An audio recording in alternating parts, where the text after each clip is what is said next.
Ma femme jouait à la maison parfaite avec le voisin chez moi pendant que j'étais hospitalisé, mais le bonheur a les jambes courtes quand le karma vient en aide à un homme en fauteuil roulant. J'ai 34 ans et je suis marié à ma femme, Carla, 32 ans, depuis 8 ans. Nous sommes ensemble depuis 12 ans, depuis notre rencontre à la fac. Tout a commencé il y a environ 8 mois, quand ma vie a commencé à s'écrouler. Je travaille comme chef de chantier, et l'été dernier, j'ai eu un grave accident au travail. Un échafaudage s'est effondré, et j'ai été pris au milieu du chaos. C'était aussi grave que ça en a l'air, multiples fractures aux 2 jambes, bassin brisé, et des blessures à la colonne vertébrale.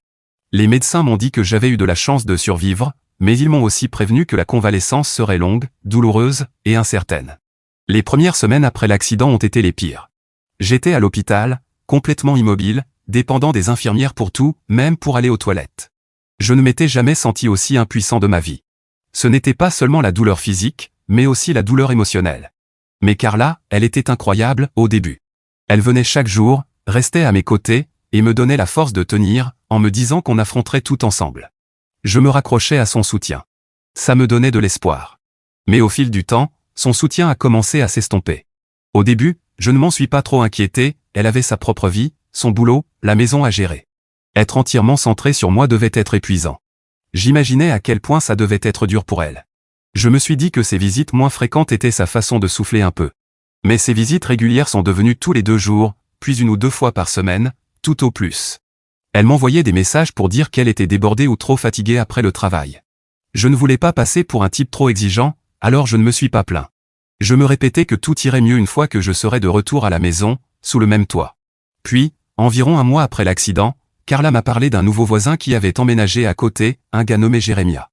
Il avait 36 ans, était divorcé, et travaillait à domicile.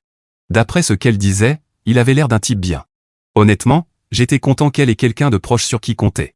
Apparemment, il l'avait beaucoup aidé, il avait tondu la pelouse, réparé une fuite dans le toit, même aidé à porter les courses. Au début, ça ne me paraissait pas louche. Je veux dire, quel mari ne serait pas reconnaissant qu'on aide sa femme quand lui-même ne peut rien faire? Mais Carla n'arrêtait pas de parler de lui pendant ses visites. Elle faisait des commentaires sur ce qu'il avait dit ou fait, et avec le temps, j'ai remarqué que son ton avait changé. Elle semblait excitée chaque fois qu'elle en parlait. Je n'y ai pas prêté attention. À un moment donné, elle l'a même amené à l'hôpital pour me le présenter comme notre ange gardien de voisin. Il avait l'air vraiment sympa, détendu, amical, sans rien de suspect. Rien chez lui ne m'avait mis la puce à l'oreille. J'ai même plaisanté avec lui sur la chance qu'on avait de l'avoir, et il a ri, disant qu'il était heureux d'aider. Et franchement, je l'appréciais. Avec tout ce qui se passait, avoir quelqu'un sur qui compter paraissait être une bénédiction. Les mois passaient, et j'étais toujours à l'hôpital. Les progrès étaient lents, et chaque jour ressemblait à une montée interminable. Carla continuait de venir, mais de moins en moins, et quand elle était là, notre relation semblait différente. Elle était physiquement présente, mais émotionnellement, c'était comme si elle avait déjà un pied dehors. Je voulais croire qu'une fois rentrée à la maison, tout redeviendrait normal. Mais au fond, je ne pouvais pas me débarrasser de ce sentiment de solitude. Ça me rongeait de l'intérieur. Elle me manquait d'une manière que je ne pensais même pas possible. Je voulais juste la sentir près de moi, qu'elle me rappelle la vie qu'on avait bâtie avant l'accident. À la place, j'étais coincé dans un lit d'hôpital, isolé, impuissant, à la regarder s'éloigner de plus en plus. Enfin, après si longs mois, j'ai été autorisé à rentrer chez moi. Je n'avais pas encore retrouvé toutes mes forces, loin de là. J'étais en fauteuil roulant la plupart du temps, j'utilisais un déambulateur pour de courtes distances, et mon corps était toujours fragile. Mais je rentrais à la maison. Je pensais que ce serait le moment où tout recommencerait à aller mieux. Mais dès que j'ai franchi le seuil de la porte, j'ai su que quelque chose n'allait pas. La maison était différente. Ce n'était pas quelque chose de visible au premier coup d'œil, juste une drôle d'énergie dans l'air. Carla était là, mais sa présence semblait éteinte. Ce n'était plus la même femme que j'avais embrassée le matin de l'accident. Elle était distante, comme s'il y avait un mur invisible entre nous. J'ai essayé de me convaincre que c'était juste le stress de devoir s'adapter à cette nouvelle réalité. Après tout, ce n'était pas que ma vie qui avait changé, la sienne aussi. Mais des petits détails s'additionnaient. Elle semblait toujours distraite, collée à son téléphone, et sursautait dès que j'entrais dans une pièce avec mon fauteuil. Elle ne restait plus pour parler avec moi et quittait souvent la pièce dès que j'arrivais. Et puis, il y avait les soirs où elle disait devoir travailler ou rattraper du retard, mais je savais que c'était faux. La lueur de son écran de téléphone, tard dans la nuit, racontait une autre histoire. Et puis, il y avait Jérémia. Son nom revenait constamment dans les conversations, pas en passant. C'était toujours Jérémia a aidé pour ça ou Jérémia a réparé ça. Soudainement, il était la solution à tous les problèmes. Au début, ça ne me dérangeait pas. Je pensais qu'elle essayait juste de combler les manques là où je ne pouvais plus aider. Un jour, il y a 2 semaines, j'ai eu envie de regarder quelque chose sur l'ordinateur, et l'ordinateur portable de Carla était à portée de main. Mon téléphone était en charge, alors j'ai utilisé le sien quelques minutes. Pendant que je cherchais, une notification de message Facebook est apparue. C'était de Jérémia. Je ne sais pas pourquoi j'ai cliqué, mais je suis content de l'avoir fait, car sinon, je serais encore dans l'ignorance. Il y avait des centaines de messages, clairement une liaison. Carla et Jérémia avaient une liaison depuis le début de mon hospitalisation. Ils ne se cachaient même pas vraiment, ils jouaient à la petite vie de couple dans ma maison, comme s'ils en étaient les propriétaires. Ils avaient couché ensemble dans notre lit, celui que je ne pouvais même plus atteindre. Jérémia lui demandait à plusieurs reprises si elle comptait me quitter, et ses réponses m'ont brisé le cœur. Elle disait qu'elle n'en était pas sûre, qu'il fallait attendre que je sois un peu plus rétabli avant de prendre une décision. Elle disait que me quitter alors que j'étais encore handicapé la ferait passer pour la méchante. Un message m'a marqué plus que les autres. Elle disait qu'elle avait hâte que je me rétablisse pour pouvoir enfin passer à autre chose. Il se moquait de moi, me traitait d'inutile, et se demandait si je retravaillerais un jour. Carla se plaignait du rôle d'infirmière qu'elle devait jouer pendant ma convalescence, elle disait qu'elle se sentait piégée. Elle disait à Jérémia qu'elle voulait quelqu'un qui la fasse se sentir vivante à nouveau et qu'elle en avait assez de moi et de mes problèmes. Et tout ça se passait pendant que j'étais dans un lit d'hôpital. Quand j'ai confronté Carla ce soir-là, je ne savais pas à quoi m'attendre. Est-ce qu'elle allait enfin me quitter? Ou allait-elle regretter ce qu'elle avait fait? Je ne cherchais pas une excuse pour lui pardonner, mais je devais être clair, c'était terminé. Sa réaction a été défensive, elle s'est même mise en colère. Mais le pire, c'est qu'elle ne pensait pas avoir fait quelque chose de mal. Elle m'a dit qu'elle était restée alors que la plupart des femmes seraient parties, et que je devrais être reconnaissant qu'elle ne m'ait pas abandonné juste après l'accident. Pour elle, être restée, malgré nos vœux de mariage, était une sorte de noble sacrifice que peu de femmes auraient fait. Elle disait se sentir incomprise, dépassée, et qu'elle avait eu besoin de quelqu'un comme Jérémia pour lui rappeler ce que ça faisait de se sentir vivante à nouveau. Elle ne voyait pas sa trahison pour ce qu'elle était vraiment. Elle se voyait seulement comme une femme obligée de vivre une vie qu'elle ne voulait plus. Cette nuit-là, je suis allé chez mon frère. Je ne savais pas quoi faire d'autre, je vivais avec une psychopathe sans aucune empathie, qui n'en avait rien à faire que je sois à l'hôpital à cause d'un accident.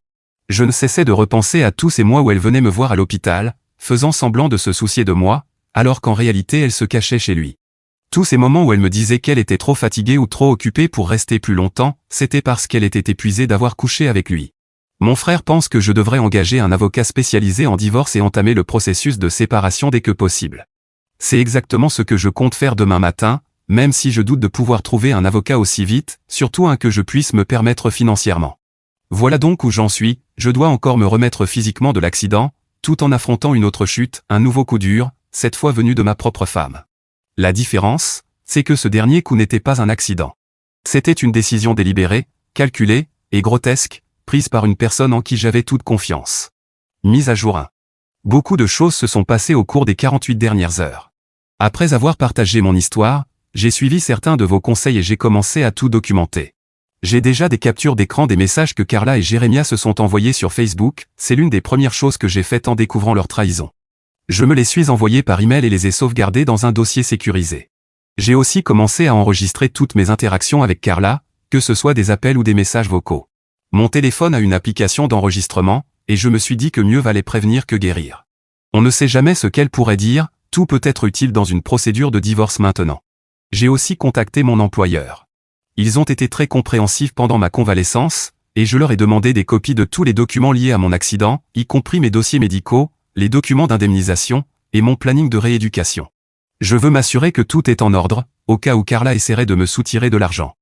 Les paiements d'indemnisation ne sont pas énormes, mais c'est tout ce qui me permet de tenir pour le moment. Le plus grand pas que j'ai fait a été de rencontrer une avocate spécialisée en divorce hier. Je pense avoir trouvé la bonne, elle semble extrêmement compétente. L'avocate que j'ai rencontrée est spécialisée dans les divorces impliquant des cas d'infidélité, et le mien rentre clairement dans cette catégorie. La consultation a été très instructive.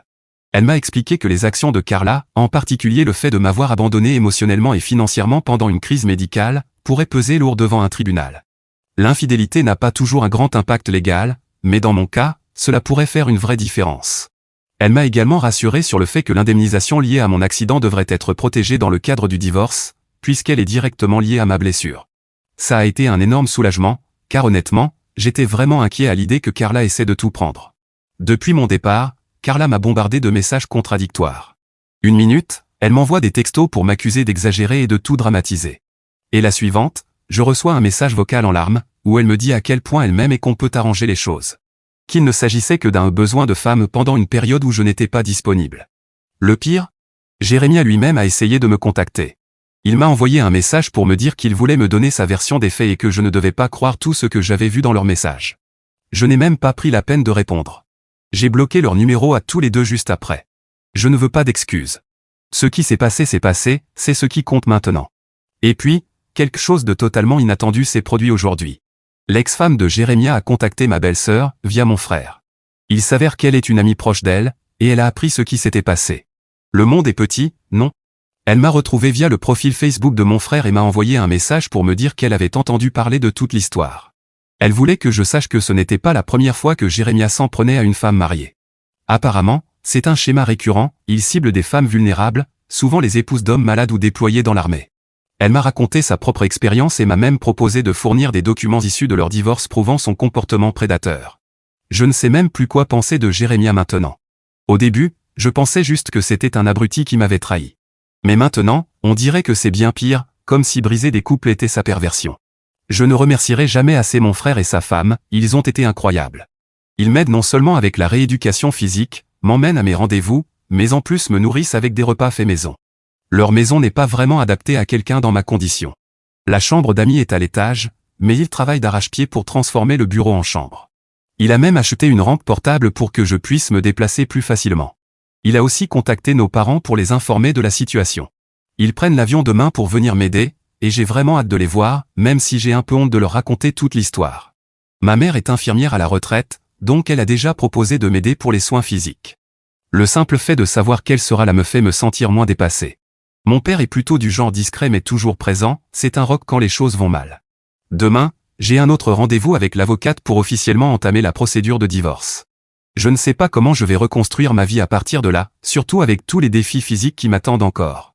Mais au moins maintenant, me lever de mon fauteuil me semble un peu plus léger. J'ai un poids mort en moins dans ma vie. Rien ne s'est passé comme je l'imaginais à l'hôpital, mais la vie prend, et elle donne aussi. Je le sais maintenant. Mise à jour 2. Ces derniers jours ont été presque insupportables.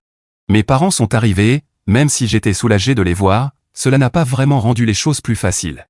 Ma mère, habituellement forte et calme, a fondu en larmes en me voyant. Elle m'avait déjà vu à l'hôpital, mais me voir comme ça, en sachant tout ce que j'ai traversé émotionnellement, l'a frappé plus fort que je ne l'aurais imaginé. Mon père, quant à lui, a essayé de rester posé et de me soutenir, mais je pouvais voir qu'il était furieux, même s'il ne l'a pas exprimé ouvertement. Cela dit, je ne peux pas nier que leur présence me fait du bien. On a de nouveau l'impression de vivre comme une famille, sauf que maintenant, mon frère est marié et moi, je suis en fauteuil roulant. Mais on prend le petit déjeuner et le dîner ensemble chaque jour, et ça, je l'apprécie vraiment. Hier, les papiers du divorce ont été officiellement déposés. Mon avocate a suggéré de faire remettre les documents à Carla sur son lieu de travail, ce qui semblait froid et brutal, donc, parfait. Lui faire remettre les papiers au travail crée une trace officielle, ce qui rend plus difficile pour elle de prétendre qu'elle ne les a jamais reçus. D'après l'huissier, Carla a été choquée en recevant les documents. Apparemment, elle a éclaté en sanglots et s'est enfuie de son bureau. Je n'étais pas là, mais j'ai eu tous les détails. La nuit dernière, Carla s'est pointée chez mon frère complètement hors d'elle. Je ne sais même pas comment elle a deviné où je logeais, personne ne lui avait dit, mais j'imagine que ce n'était pas difficile à deviner. Quand elle a frappé à la porte, mon frère a immédiatement commencé à tout enregistrer avec son téléphone. Plus de preuves contre Carla, c'est mieux pour mon dossier de divorce. La scène ressemblait à un cauchemar, un monstre enragé, et moi coincé dans un fauteuil roulant, incapable de m'éloigner. Elle oscillait entre me supplier de rentrer à la maison et me menacer de me détruire pendant la procédure. À un moment, elle a même tenté de rejeter la faute de son infidélité sur moi, disant que j'étais émotionnellement absent pendant ma convalescence. Difficile d'être présent émotionnellement quand on est seul à l'hôpital pendant que sa femme joue à la parfaite épouse avec le voisin. Mon père, l'une des personnes les plus calmes que je connaisse, a dû intervenir. Il a demandé à Carla de partir avant que les choses ne dégénèrent davantage, et il l'a fait avec fermeté mais respect, pour éviter un scandale. Mon frère a sauvegardé l'enregistrement et l'a déjà envoyé à mon avocate. Aujourd'hui, j'ai découvert quelque chose d'encore plus sidérant. En passant en revue nos finances, j'ai remarqué que Carla avait transféré petit à petit de l'argent de notre compte épargne commun vers un compte privé au cours des derniers mois. Cela correspond exactement au début de sa liaison avec le voisin, donc on sait parfaitement où allait cet argent. J'ai immédiatement contacté mon avocate, qui travaille maintenant à faire geler tous nos avoirs communs. Heureusement, Mes indemnités d'invalidité et mes paiements de la sécurité du travail sont versés sur un compte personnel auquel Carla n'a pas accès. C'est un stress supplémentaire, mais au moins, j'ai découvert cela à temps, avant qu'elle ne fasse plus de dégâts. Sur le plan juridique, l'ex-femme de Jérémia a tenu parole et a remis les documents. Cet homme est dérangé. Son comportement suit exactement le même schéma que celui qu'il a eu avec Carla et moi. Il s'est installé à côté pendant que son mari était en mission, s'est insinué dans sa vie en se montrant serviable, et a lentement manipulé la situation jusqu'à détruire leur mariage. Son histoire est un miroir exact de la mienne, et c'est glaçant de voir à quel point c'était prémédité. Elle a même proposé de témoigner si besoin, bien que mon avocate pense que nous avons déjà plus qu'assez de preuves pour appuyer notre dossier. Le moment le plus difficile de la semaine a été de retourner à la maison. J'avais besoin de récupérer d'autres affaires, et mon frère a insisté pour m'accompagner. J'aurais pu y aller avec mon père, mais mon frère s'est proposé. Quand nous sommes arrivés, Carla était là, et on a vite compris qu'elle avait passé un moment avec une bouteille. Ce qui s'est passé ensuite, je ne l'oublierai jamais. Elle a commencé à jeter mes équipements médicaux, comme le déambulateur et les bandes d'exercice, à travers la pièce. C'étaient les objets dont j'avais besoin pour ma rééducation à la maison. Elle hurlait que je l'avais rendue prisonnière de notre mariage, et que mes blessures étaient un fardeau qu'elle n'avait jamais voulu porter. Mon frère a filmé toute la crise pendant qu'il m'aidait à récupérer mes affaires. On a pris ce qu'on a pu, et on est parti. Mes parents sont toujours ici. Ma mère est incroyable, elle m'aide avec mes exercices de rééducation et veille à ce que je suive mon programme. Elle n'est qu'à un pas de me réveiller à 5 heures du matin comme une sergente-chef. Mon père, lui, s'occupe de la logistique, il a notamment contacté la banque pour s'assurer que tout soit sécurisé. Je ne sais pas où je serais sans eux ni sans mon frère. Je ne pourrais pas rêver d'une meilleure famille. Mise à jour 3. La procédure de divorce a officiellement pris un tournant juridique, et mon avocate est très confiante. Elle poursuit une demande de divorce pour faute, fondée sur l'infidélité de Carla. Ce serait idéal pour protéger mes biens et sortir de ce mariage avec le maximum possible. Nous demandons aussi une pension alimentaire temporaire, en raison de mon handicap et de l'abandon évident de Carla pendant ma convalescence. Personne ne souhaite passer par des démarches judiciaires, mais mon avocate est brillante dans ce domaine, et c'est exactement ce dont j'ai besoin. Elle a déjà déposé une requête pour geler tous les comptes joints afin d'empêcher Carla de déplacer davantage d'argent, et elle a compilé toutes les preuves d'infidélité pour soutenir notre dossier. Savoir que quelqu'un se bat pour moi me fait me sentir moins impuissant. Une chose à laquelle je ne m'attendais pas, c'est la réaction de la famille de Carla. Sa sœur, amie avec l'une de mes cousines, a tout appris et l'a raconté à leurs parents. Le père de Carla, qui m'a toujours traité comme un fils, est venu me rendre visite hier, et en entrant, j'ai vu qu'il était au bord des larmes. Il s'est excusé encore et encore, disant qu'il n'arrivait pas à croire que sa fille ait pu faire une chose pareille. Il a même proposé de m'aider financièrement pour les frais juridiques. Bien que j'ai décliné, ce geste m'a profondément touché. C'était doux amer, il n'est pas responsable des choix de Carla, mais le voir aussi honteux de ses actions. C'est probablement ce que je ressentirais si ma fille avait fait une chose pareille. Ensuite, il a bu une bière avec mon père. Je n'ai pas pu me joindre à eux, je suis encore sous antidouleur. Il y a aussi eu des conséquences pour Jérémia. D'après mes voisins, il a fait ses valises et est parti en pleine nuit il y a quelques jours. La nouvelle de l'affaire a circulé dans tout le quartier, et apparemment, certaines personnes l'ont confronté. Des hommes mariés qui ne voulaient pas d'un type comme lui près de leurs épouses. Je ne sais pas où il est parti, et franchement, je m'en fiche. S'il nous faut quoi que ce soit de lui sur le plan juridique, on la signera. Carla vit dans une bulle où elle ne réalise toujours pas qu'elle a tout détruit. Je suis les conseils de mon avocate, tout documenter, ne pas interagir. Je me sens en paix en sachant qu'elle aime parler, parce que ça ne fait qu'empirer sa situation. Un point positif inattendu, c'est que ma rééducation physique s'est améliorée depuis que j'ai quitté l'environnement toxique de notre maison. Mon kiné dit que ma détermination et mes progrès ont nettement augmenté cette dernière semaine. Je peux désormais marcher de courtes distances avec une simple canne, même si je dois encore utiliser le fauteuil pour les trajets plus longs. Mon employeur m'a aussi donné une bonne nouvelle, ils m'ont assuré que mon poste m'attendrait dès que je serai médicalement apte à revenir. Ce n'est pas pour tout de suite, mais au moins, je sais que j'aurai du travail. J'ai aussi été mis en contact avec un groupe de soutien pour les personnes ayant subi des blessures professionnelles ayant changé leur vie. C'est un groupe où l'on s'assoit et on parle, et ça aide énormément, bien plus que vous ne pouvez l'imaginer. Même le couple âgé qui vit à côté de chez mon frère m'aide. Ils apportent des repas faits maison tous les soirs. Ce n'est pas que je n'aime pas la cuisine de mon frère ou de ma belle-sœur, mais cette voisine cuisine comme si elle essayait de te ressusciter d'entre les morts. J'envisage sérieusement de déménager en face et de les appeler papa et maman. Parents, si vous lisez ceci, je plaisante.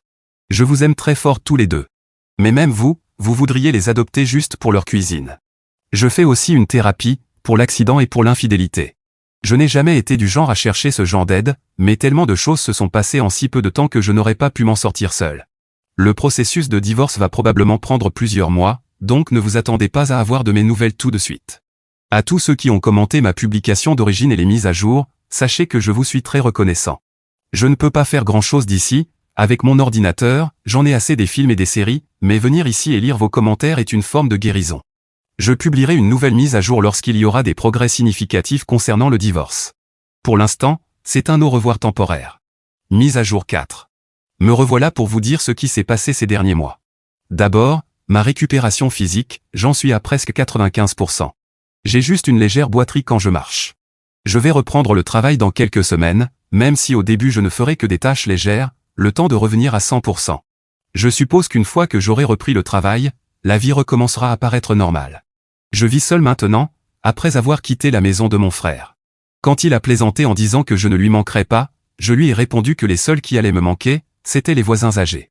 Il a rétorqué que la prochaine fois, je devrais choisir un meilleur caméraman pour filmer mon ex. On a bien ri, parce qu'il n'a vraiment pas la main la plus stable du monde. Le divorce est officiellement finalisé depuis 2 semaines. J'ai gardé toutes mes affaires personnelles, et pour les biens partagés comme la maison, aucun de nous ne la voulait, donc elle a été vendue. La banque a été remboursée du solde de l'hypothèque et le reste a été divisé. Le juge a également accordé une pension alimentaire, parce que c'est elle qui travaillait pendant mon accident, et à cause de son infidélité. Une personne qui n'a pas perdu la trace de Jérémia, c'est son ex-femme. Pour ceux qui demandent plus de détails sur elle, c'était une épouse infidèle qui a fini par l'épouser, pour qu'il la trompe à son tour. Elle a retrouvé la femme avec qui il était impliqué et a informé le mari. Cette fois, l'homme était en mission, et lorsqu'il est revenu, il a déchaîné toute sa force sur Jérémia. Il a fini à l'hôpital, pas aussi gravement que moi, mais avec une mâchoire fracturée et quelques côtes cassées, il est un sérieux concurrent. Il n'a pas porté plainte, et Jérémia a de nouveau quitté la ville peu de temps après. Je me demande comment il fait pour se reloger aussi facilement, il doit probablement travailler à distance. Je n'ai aucune envie de le découvrir. La vie commence à redevenir normale, et c'est une bonne chose, même si cela signifie que je vais arrêter de publier ici. Je ne vais pas mentir, ça va me manquer.